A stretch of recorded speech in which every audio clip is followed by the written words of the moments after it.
Buenas tardes, muchas gracias a todos.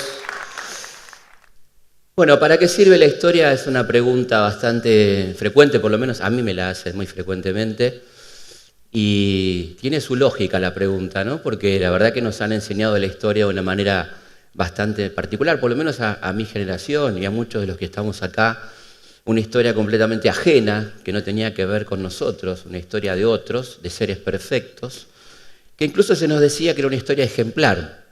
Y lo que pasa es que es muy difícil imitar o tomar como ejemplo a los perfectos, ¿no? Y esto habla de una desigualdad inicial. En realidad había que imitar a gente a la que nunca se podía alcanzar.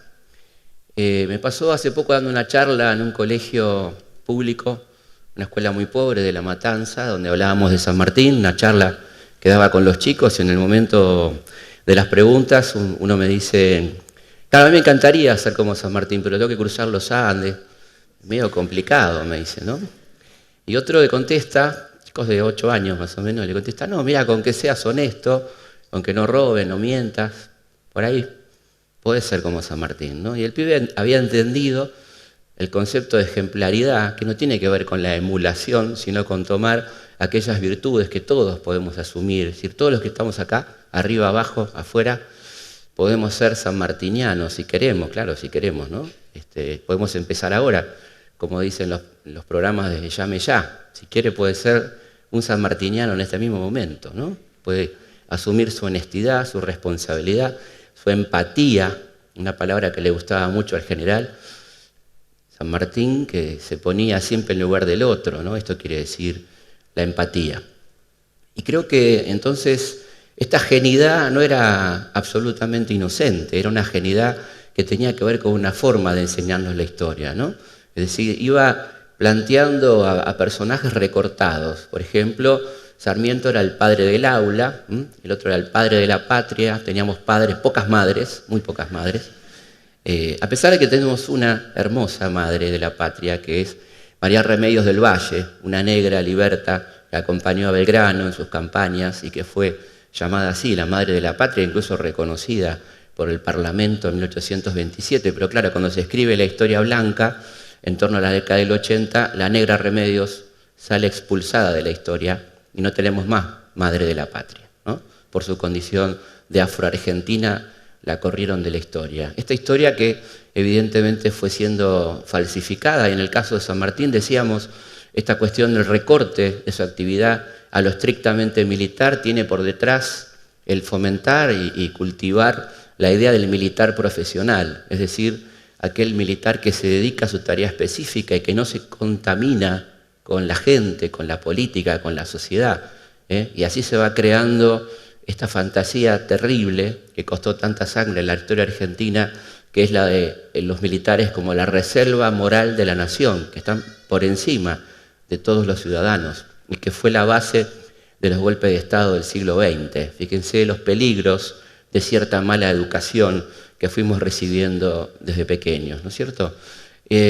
Hay así cosas que a uno le llama la atención. En estos días celebramos el Día de la Tradición, que vale la pena recordar que es el día que honra la memoria de ese gran patriota que fue José Hernández, el autor del Martín Fierro. Sin embargo, fue transfigurándose esta cuestión de aquel gaucho rebelde que fue Martín Fierro, que se negaba a obedecer ciegamente a la autoridad, que se iba con los indios, que cuestionaba el poder de su tiempo, y se fue transformando luego en un gaucho bueno, a partir de 1910 más o menos, frente a la amenaza inmigratoria. Cuando venían los inmigrantes se fue creando la figura de un gaucho bueno que terminó siendo Don Segundo Sombra.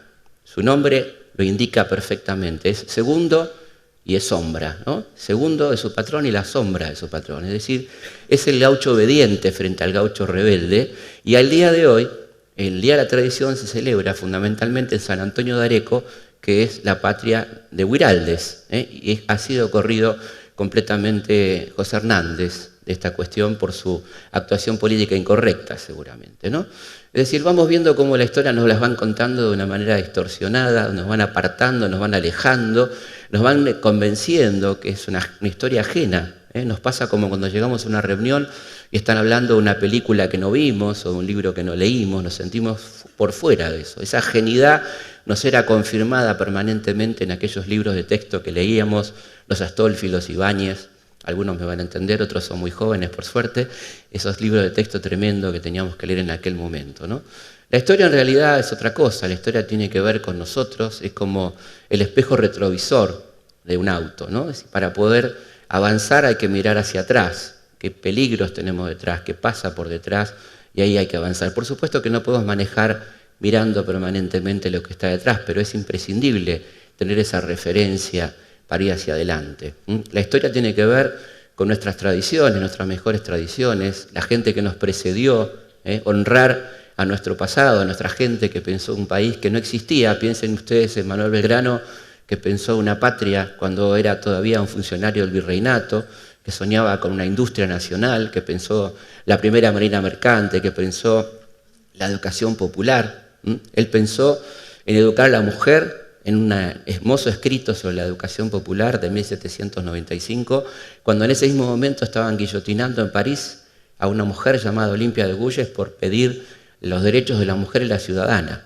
Aquí, bastante lejos de ese centro de la modernidad, un hombre, Manuel Belgrano, decía que la mujer tenía que ser educada y también estaba en condiciones de educar, que tenía las mismas capacidades que el hombre. Esto era absolutamente revolucionario, ¿no? Esta gente crea estas mentalidades que pensaban en nosotros, sin conocernos, y por lo tanto tenemos cierta obligación de honrarlos y traerlos hacia acá.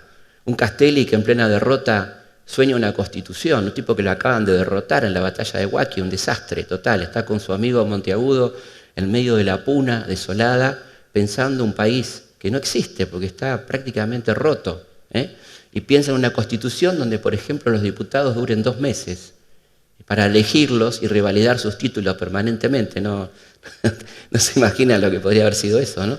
Esta revalidación de títulos permanente, la idea de la elección permanente de gente para renovar la política, 1811.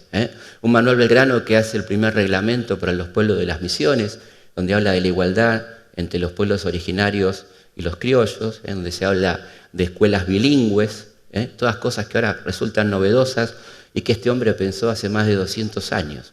Fíjense cuánto tenemos para recordar y para traer, ¿no? Como tiene que ver la palabra recordar, que quiere decir volver a pasar por el corazón. La historia entonces es todo esto, nos sirve para entender el pasado, pero también para entender el presente, para continuar lo que está bien y desandar lo que está mal. La historia tiene que ver con nosotros, como dice Yupanqui, ¿no? Y en nosotros, nuestros muertos, para que nadie quede atrás. Llevamos esa carga también de atrás. Esa también es la historia. La historia nos sirve para interpretar el presente y mejorarlo. La historia, quizá como muy pocas disciplinas, nos recuerda nuestros principios. Muchísimas gracias.